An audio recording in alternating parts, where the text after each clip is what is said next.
안녕하십니까, 오공 작가입니다. 저는 이비인후과 의사이자 두 권의 책을 쓴 작가입니다.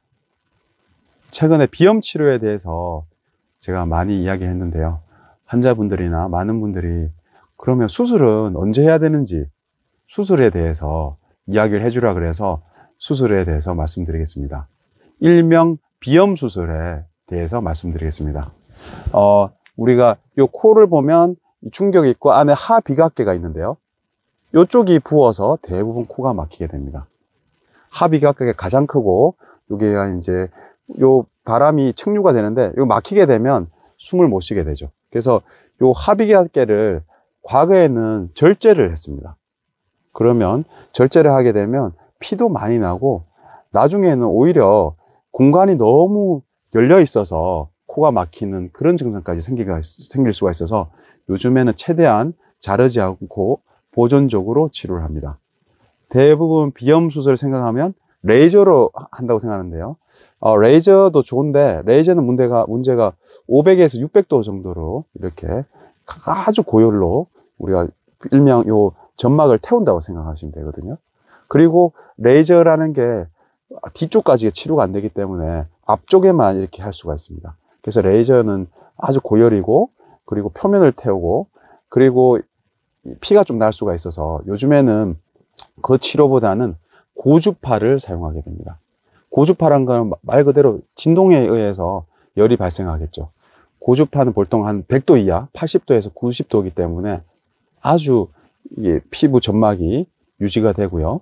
그리고 시술하는 방법 자체가 점막 밑으로 찔러서 안에 있는 불필요한 점액선이라든지 여러 가지 비후한 부분을 줄여주게 됩니다. 근데 비염 수술 어떤 효과를 기대할 수가 있을까요? 가장 중요한 게 먼저 부었던 점막이라든지 안에 있는 살들을 가라앉혔기 때문에 공간이 충분히 열려서 코막힘이 제거가 되고요.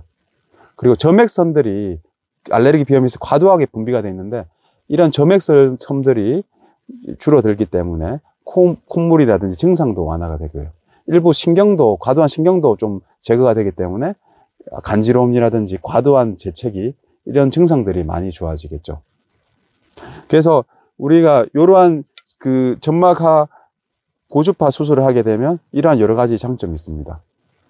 그런데 제가 앞에서 말했듯이 비염 수술은 웬만하면 하지 말고 먼저 알레르기 원인 검사에서 근본적으로 면역 치료를 하든지 컨트롤이 잘 된다면 코에 뿌리는 스프레이를 뿌리라고 했습니다. 왜 그럴까요? 왜냐하면 알레르기 질환은 전신 질환이기 때문에 코 수술을 한다고 알레르기가 없어지지가 않습니다. 그리고 수술을 하는 거는 고주파를 수술하게 되면 일종의 우리가 상처에 반응이 생기듯이 안쪽에 반응이라든지 섬유가 되면서 이 기능들이 좀 줄어드는 거기 때문에 이게 수술을 하고 나면 우리가 되돌릴 수는 없죠. 그래서 수술을 하지만 사람들마다 다 어느 정도로 과도하게 하는 경우도 있고 적당하게 하는 게 어느 정도인지 알 수가 없잖아요. 그래서 대부분 수술이라는 건 경험적으로 하게 되거든요. 그런데 수술을 할 때 어떤 환자들 하게 되냐면요. 일단 약물 치료랑 그다음 면역 치료 같은 거 했지만 코막힘이 안 되는 경우 많이 하게 됩니다. 그래서 수술적인 치료는 거의 코막힘을 해결하는 치료라고 생각할 수가 있습니다. 그리고 비중격이 너무 휘었을 때 비중격을 정말 똑바로 잡을 수 없기 때문에 어느 정도 잡고 그 다음에 비각계를 줄여주게 됩니다. 그때 동반해서 수술을 주로 하게 되고요. 그래서 보통 수술할 때 비중격 망곡증 수술할 때 거의 같이 한다고 생각하시면 됩니다. 그리고 제가 또 요즘에는 주로 하는 경우는 예를 들어서 군대를 가서 치료를 물론 군대 요즘은 잘 받을 수 있지만 군대를 가서 관리가 잘 안 되는 경우 또 해외 유학 가는 경우 의외로 미국이나 캐나다 가는 경우에 의사를 만나기 힘들어서 치료가 안 되는 경우가 많습니다.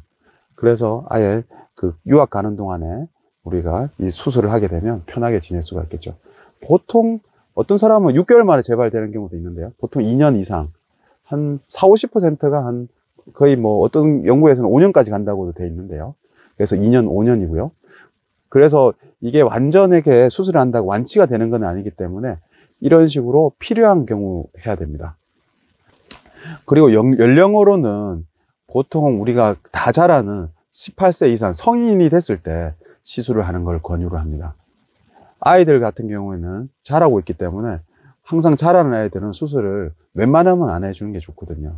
그래서 물론 뭐 합의까지 점막은 아무 수술도 큰 수술이 아니기 때문에 큰 문제는 없지만 그래도 웬만하면 그 성인이 됐을 때 하는 걸 권유합니다.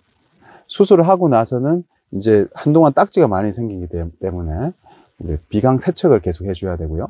그리고 앞에 상처 부분에는 안연고로 좀 도포를 해서 발라주면 좋습니다. 그래서 비염 수술을 하고 나서는 그 상처 부분이 유착이 안 되게 관리를 잘 해야 되고요. 비염 수술하고 나서 끝난 게 아니고 알레르기 질환이 있는 분들은 계속 원위 회피를 해야 되고요. 필요시에 따라서는 비강 스프레이를 계속 뿌려야 됩니다. 그래서 비염 수술은 항상 전문의에 상의한 다음에 충분한 치료를 한 다음에 결정을 하시길 바랍니다. 이상 오홍 작가였습니다. 감사합니다.